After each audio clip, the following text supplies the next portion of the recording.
राज्यात स्थानिक स्वराज्य संस्थांच्या निवडणुका पार पडल्या. या निवडणुकांमध्ये विजयी झालेले नगराध्यक्ष असतील किंवा महापौर असतील, हे सगळे आपला-आपला पदभार आता स्वीकारताना पाहायला मिळत आहेत. अशातच मालेगावच्या ज्या उपमहापौर होत्या, त्यांनी आपला पदभार स्वीकारताच आपल्या दालनामध्ये टिपू सुलतानचा फोटो लावला आणि त्या फोटोवरून मोठ्या प्रमाणावर वादंग निर्माण झाल्याचं चित्र जे आहे, ते पाहायला मिळालं आणि या सगळ्या मध्ये काँग्रेस प्रदेशाध्यक्ष हर्षवर्धन सपकाळ यांनी उडी घेतली आणि हर्षवर्धन सपकाळ यांनी टिपू सुलतान हा छत्रपती शिवाजी महाराजांच्या समकक्ष होता. टिपू सुलतान हे महान योद्धे होते, अशा आशयाचं विधान केलं आणि राज्याच्या राजकारणामध्ये या वक्तव्याचे पडसाद जे आहेत ते उमटताना पाहायला मिळाले. मग पुणे, नाशिक, नगर या भागांमध्ये मोठ्या प्रमाणावर हर्षवर्धन सपकाळांच्या विरोधामध्ये भाजपकडनं आंदोलनं सुद्धा झाल्याचं पाहायला मिळालं. मात्र हर्षवर्धन सपकाळ यांनी केलेलं हे विधान कितपत तथ्य आहे, टिपू सुलतान नेमका कोण होता, या सगळ्याचा धांडोळा घेण्यासाठी आपल्यासोबत ज्येष्ठ इतिहास अभ्यासक, इतिहास संशोधक प्राध्यापक संजय सोनवणी सर आहेत. सर, तुमचं स्वागत आहे टॉप न्यूज मराठीमध्ये. आणि काल जे काही हर्षवर्धन सपकाळ यांनी वक्तव्य केलं त्यानंतर जो काही वादंग उठलाय, या सगळ्या वादंगाकडे इतिहास अभ्यासक म्हणून कसे पाहता आणि टिपू सुलतान नेमका कोण होता? धार्मिक ध्रुवीकरणाच्या काळामध्ये अशा प्रकारचे वाद निर्माण केले जाणे, त्याच्यानंतर समाजामध्ये एक तेढ निर्माण होण्याचा प्रयत्न होणे हे स्वाभाविक आहे.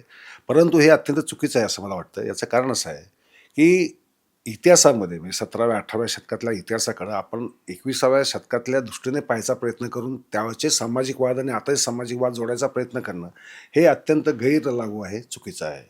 आता हर्षवर्धन सपकाळ जे म्हणाले, म्हणजे मला असं वाटतं की समकक्ष म्हणजे काय, की शिवाजी महाराजांचे युद्ध कोणाशी केलं त्यांनी? परकीय शत्रूंशीच केलं. म्हणजे मोगलांशी युद्ध केलं. ती परसत्ता होती त्यांच्या दृष्टीने आणि ती होतीच. ती काय तुर्कस्तान का मंगोलमधनं आलेले आणि टिपू सुलतानचा सारा संघर्ष ब्रिटिशांशी होता. त्याच्यामुळे तेही परसत्तेशी लढले. त्या अर्थाने समकक्ष म्हणायला हरकत नाही आणि टिपू सुलतानचा मृत्यू इंग्रजांशी लढताना झाला, हा सुद्धा इतिहास आहे. आता दुसरी गोष्ट, आता इतिहासच म्हणायचा आणि इतिहासाचा वादच उकरून काढायचं झालं तर टिपू सुलतानच्या विरुद्ध लढायला खुद्द पेशवे, निजाम आणि इंग्रज एकत्र आले होते. तिघांनी एकत्र येऊन टिपू सुलतानचं युद्ध केलं. टिपू सुलतान हरवला आणि त्याचा बराचसा प्रांत जिंकून घेतला होता. आता निजाम मुसलमान, टिपू सुलतान मुसलमान, पण निजामाने युती कोणाशी केली? तर इंग्रजांनी मराठ्यांशी युती केली किंवा पेशव्यांशी युती केली. मग आता त्याला आपण धर्मयुद्ध म्हणणार का? त्याला धार्मिक संघर्षाचं रूप देणार का? तो राजकीय संघर्ष होता. त्या काळातला तो त्यांच्या त्यांच्या प्रांतात कोणाच्या ताब्यात असावा, किती असावा यानुसार तो संघर्ष झाला आणि त्यांनी हे तिघजणं एकत्र आले आणि टिपू सुलतानच्या विरुद्ध लढले. आता टिपू सुलतानाचा ज्याला दिवाण म्हणतो आपण, प्रधानमंत्री, तो पूर्णय्या नावाचा हिंदू ब्राह्मण होता.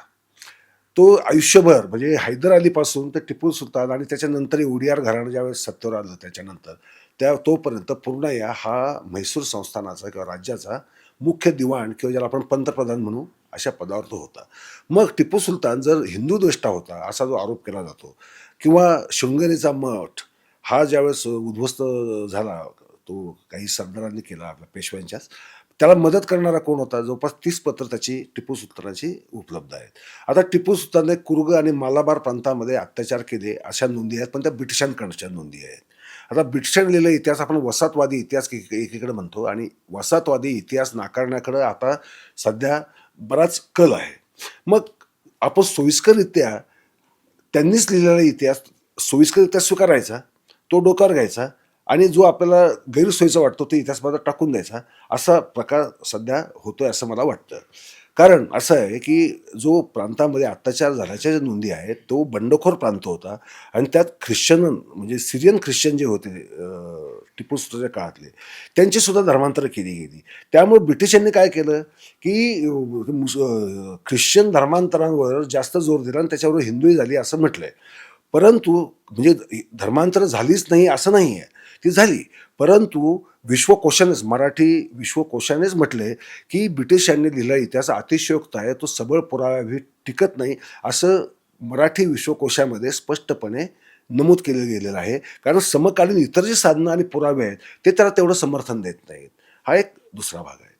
टिपू सुलतानने रॉकेटचा शोध लावला, युद्धतंत्रामध्ये मोठा बदल घडवला, इंग्रजांशी युद्ध पुकारलं, त्यासाठी इंग्रजांची आपल्या फ्रेंचांची मदत घेतली आणि तो लोकशाहीचा म्हणजे भारतातल्या लोकशाहीचा फ्रेंचांमुळं त्याच्यात काही लोकशाहीवादी बदल घडत होते, पण त्याचा ते युद्धामध्ये 1799 साली मृत्यू झाला आणि एक पर्व संपलं. आता टिपू सुलतान काही लोकांना महान वाटणं स्वाभाविक आहे. कारण आता सध्या जातीचे महानायक शोधले जात आहेत, धर्माचे महानायक शोधले जात आहेत. त्यामुळे त्या कोणालाही तुम्ही दोष देऊ शकत नाही. आता आदिवासी आपले महानायक शोधतात किंवा कोणी नाही, प्रत्येक तुम्ही जात बघितलं, प्रत्येक जात आपल्या महानायकांच्या शोधात आहे.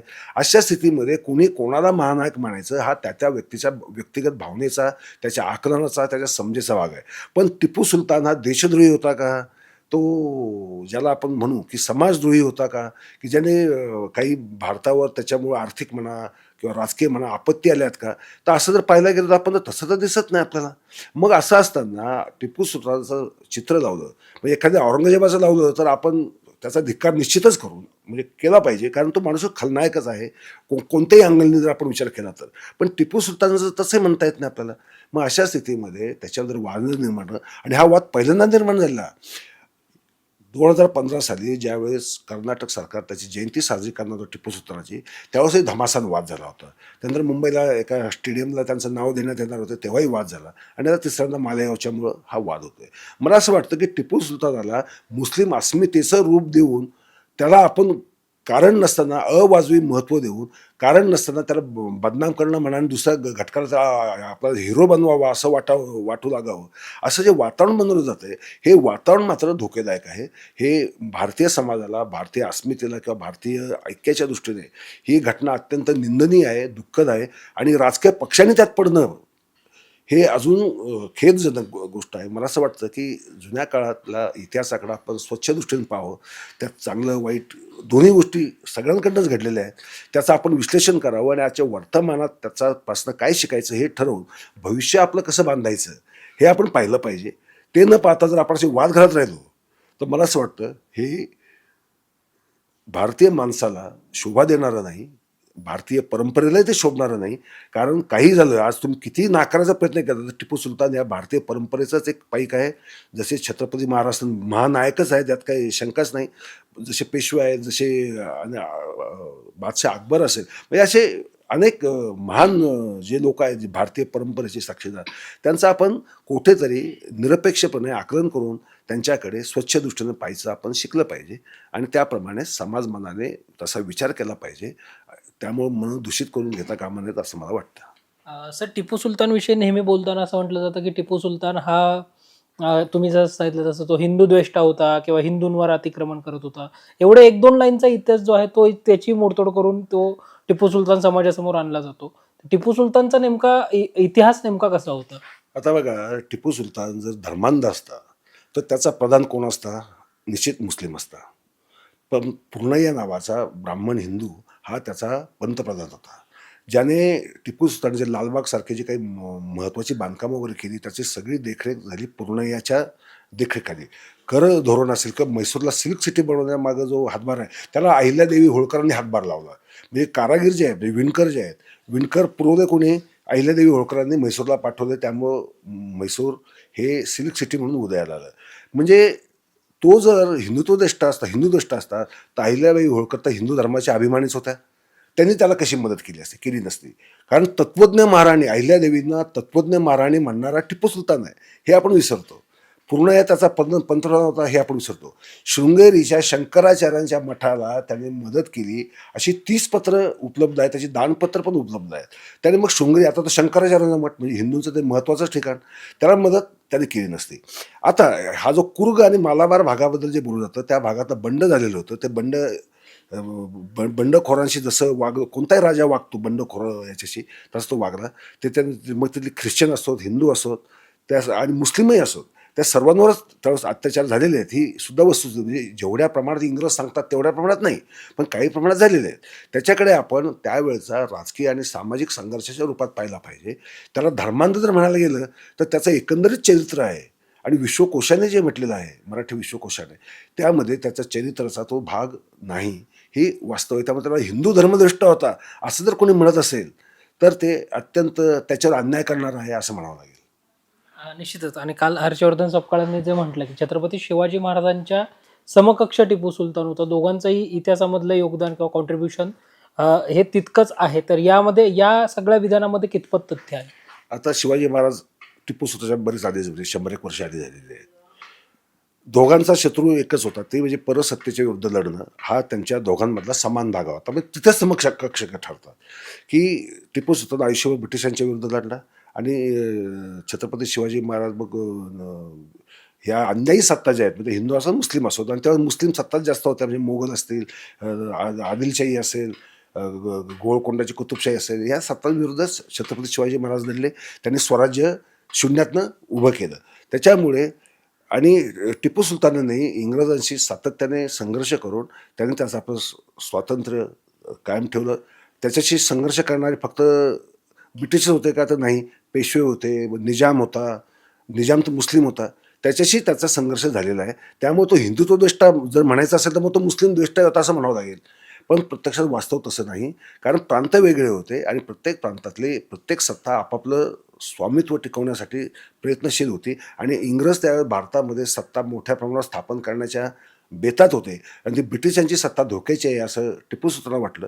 त्यामुळे त्याने इंग्रजांच्या विरुद्ध मोठी आघाडी उघडली आणि त्या आघाडीमध्येच त्याने रॉकेटचा जो शोध लावला तो इंग्रजांशी लढण्यासाठीच आणि शेवटी त्याचा मृत्यू जो झाला इंग्रजांशी लढतानाच हे वास्तव. मग त्याला इंग्रज दोष्ट का ख्रिस्ती दोष्ट आपण का म्हणत नाही? त्याने जी महत्त्वाची युद्ध जी केली ती इंग्रजांच्याच विरुद्ध केलेली आहेत, ख्रिश्चनांच्याच विरुद्ध केलेली आहेत. मग त्याला जर आपण ख्रिस्ती द्वेष्टा म्हणत नसू तर हिंदू द्वेष्टा होता असं एक सरधोपट विधान आपण कसं करू शकतो? म्हणजे तो विरोधात कोणाच्या होता? तो जे त्याच्या सत्तेच्या विरोधात होते त्यांच्या तो विरोध होता, जे बाजूने होते तो त्यांच्या बाजूने होता. छत्रपती शिवाजी महाराजही जोही शत्रू होता किंवा जोही त्यांच्या धोरणांच्या विरुद्ध होता त्यांच्या विरोधात होते. पण त्यांच्या बाजूने जे मुस्लिम सरदार आले किंवा दर्या सारंग जे इब्राहिम खानासारखे जे आले ते मुस्लिम आहेत म्हणून शिवाजी महाराज त्यांचा द्वेष केला नाही. नाही तर टिपू सुलतान पूर्ण यासारख्या हिंदू ब्राह्मणाला आपला प्रधान नेमलंच नसतं. म्हणजे आपण त्याला सरसकटपणे हिंदू द्वेष्टा असा शिक्का मारणं हे अन्यायाचं होईल असं मला वाटतं. सध्या राजकीय पक्षांकडनं विकासात्मक मुद्दे बोलण्यापेक्षा हे असे इतिहासातले संदर्भ देऊन त्यावरून वाद निर्माण केले जातात किंवा त्याच अनुषंगाने जास्त चर्चा होताना पाहायला मिळते. एक इतिहास अभ्यासक, इतिहास संशोधक म्हणून काय या सगळ्यांना आवाहन कराल आणि तुम्ही मुळात या सगळ्या परिस्थितीकडे कसं पाहताय? पहिली गोष्ट म्हणजे इतिहासात म्हणजे चित्रपट, ऐतिहासिक चित्रपट असो, कादंबरी असो, नाटकं असो किंवा इतिहासावरची पुस्तकं असो, त्याच्या संदर्भात सामाजिक वाद निर्माण करणं ही म्हणजे अत्यंत खेदाची गोष्ट आहे आणि मला नेहमीच अशी गोष्ट कधीही घडली तर मला त्याचं अत्यंत दुःख होतं आणि मला हेच सांगू असं वाटतं की इतिहास हा इतिहासात जागी आहे आणि त्या घटना घडून गेलेल्या आहेत. त्या आपण आता बदलू शकत नाही. त्या चांगल्या असतील, वाईट असतील किंवा तुम्हाला चांगल्या वाटतील किंवा वाईट वाटतील, ह्या भावनांचा भाग झाला. पण इतिहासाकडे भावनात्मक होऊन पाहायला जर गेलात तर वर्तमानामध्ये संघर्ष निर्माण करून आपण मानसिक दुरावा निर्माण करण्याच्या पलीकडं काही साध्य करू शकणार नाही. हे आपल्याला कुठेतरी थांबलं पाहिजे आणि इतिहासाचं आकलन कसं करावं, त्यातनं काय धडा घ्यावा आणि आपलं भविष्याची वाटचाल कोणत्या आधारावर करावी हे आपल्याला निश्चितपणे ठरवावं लागेल. राजकीय पक्षांनी इतिहासाला जे विठीला धरायचा प्रयत्न चालवलेला आहे म्हणजे एका विशिष्ट विचारसरणीनेच तो प्रयत्न जास्तीत जास्त वेळा आपल्याला केल्याचं आढळून येतं दुर्दैवाने. मी त्यांना सांगेल की तुम्ही तुमच्या वर्तमानातल्या प्रश्नांबद्दल बोला. वर्तमानामध्ये शिक्षणाचे प्रश्न असतो, आर्थिक प्रश्न असतो, कोणतेही वर्तमानातले प्रश्न. पण इतिहासातल्या कोणत्या गोष्टी काढून त्याच्यावरनं आज समाजामध्ये वादंग आज पेटवायचं आणि आज समाजाचं नुकसान करायचं आणि आज हे संघर्ष जे चालू आहेत म्हणजे आज आपण दिवसभर महाराष्ट्रात जी घटना पाहतोय हे बघून, चित्र बघून यातना होतात. याच्या पलीकडं आता दुसरं मी काय आव्हान करतो, मी एकच आव्हान करेल, परत एकदा सांगेल की सर्व समाजाने, कारण आपण भारतीय आहोत आता कोण हिंदू, कोण मुस्लिम, कोण ख्रिश्चन, कोण शीख हा विचार करण्याची वेळ राहिलेली नाही आहे. तो तुमचा धर्म तुम्ही तुमच्या घरामध्ये अवश्य पाळा, परंतु एक भारतीय म्हणून एकजुटीने भविष्य घडवण्यासाठी पुढे. निश्चितच काल काँग्रेस प्रदेशाध्यक्ष हर्षवर्धन सपकाळांनी केलेल्या वक्तव्यानंतर राज्यभर आज त्याचे पडसाद उमटताना पाहायला मिळत आहेत. याच विधानाच्या अनुषंगानं टिपू सुलतान आणि छत्रपती शिवाजी महाराजांच्या समकक्ष असल्याचं जे हर्षवर्धन सपकाळ म्हटले होते, या त्यांच्या वक्तव्यामध्ये कितपत तथ्य आहे आणि या सगळ्या परिस्थितीच्या अनुषंगाने आपण ज्येष्ठ इतिहास अभ्यासक, इतिहास संशोधक प्राध्यापक संजय सोनवणे सर यांच्याशी चर्चा केली. व्हिडिओ जर्नलिस्ट अमित भागवतसह संकेत देशपांडे, टॉप न्यूज मराठी, पुणे. आता जोकासू एसटीपी या अत्याधुनिक जॅपनीज तंत्रज्ञानाने सुसज्ज, quick installation, energy efficient, noiseless blowers, low maintenance या आणि अशा वैशिष्ट्यांनी परिपूर्ण जोकासू एसटीपी तंत्रज्ञान प्रकल्प उभारणीपासून ते विक्री पश्चात समाधानकारक सेवा देणारी, भारताबरोबरच परदेशात देखील प्रकल्पांची यशस्वी उभारणी करणारी company Deccan water treatment private limited.